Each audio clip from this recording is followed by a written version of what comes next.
Hi and welcome to today's video.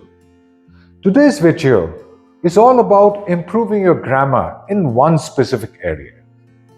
This area is when you are making comparisons.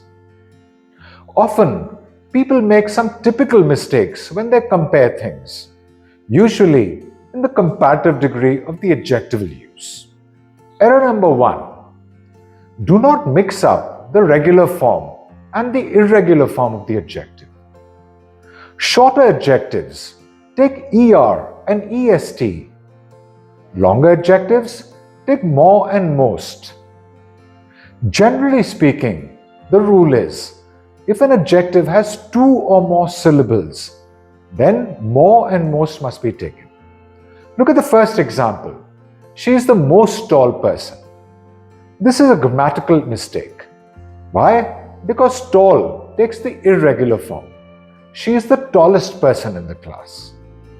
Look at the second example. His garden is the beautifulest. Beautiful is a longer adjective with several syllables. Thus, it must take most. So, the correct sentence would be, his garden is the most beautiful. The second mistake we make when we compare things is mixing up the comparative and the superlative. Remember, the comparative form of the adjective must be used when only two things are being compared or two groups of things are being compared. The superlative form must be used when more than two things or more than two groups of things are being compared, usually in terms of one quality. Now, look at the first example. Of all the students, he is more dedicated. Now here, students are more than two, and thus the superlative degree must be used. So the sentence should read, of all the students, he is the most dedicated. Look at the second example. Between John and Jane, John is the most intelligent.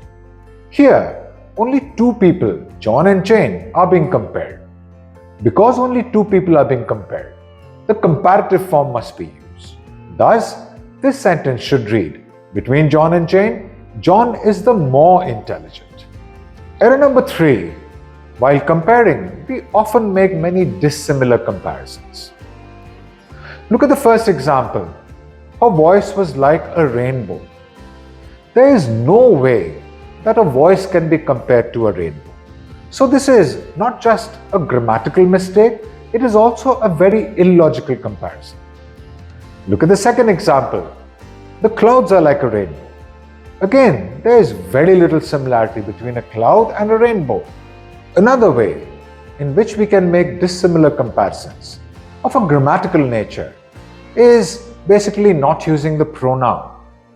Let's understand this by looking at the example. Look at the example on top. India's population is greater than the USA. Here, we are comparing the population of one country to another country. Grammatically and logically, this is not good. We should compare the populations of two countries, not the population of one country and a country. Now look at the rectification at the bottom of the slide. India's population is greater than that of the USA. The irregular pronoun that replaces population. This is basically like saying India's population is greater than the population of the USA. With a singular noun like population, that must be used. However, with a plural noun, those must be used. Now let's look at some more examples of dissimilar comparisons when we do not use the pronoun. The first example compares India's GDP in 1948 to China, when actually it should have compared China's GDP to India's GDP in 1948. The second example rectifies this. In 1948, India's GDP was greater than that of China. There's a second way to rectify this mistake. That is by simply using a possessive. In the third example, that is what has been done. In 1948, India's GDP was greater than China's. The possessive now makes it clear that China's GDP is being compared to India's GDP. So next time you make comparisons, especially with the comparative form of the adjective, be careful of these errors and try to avoid them as much as possible. Thanks for watching this video. For more insightful videos about improving your grammar, like, share and subscribe. For your test prep plans for IELTS, PTE or TOEFL, get the Study Unifees advantage. To do so, just register at studyunifees.io.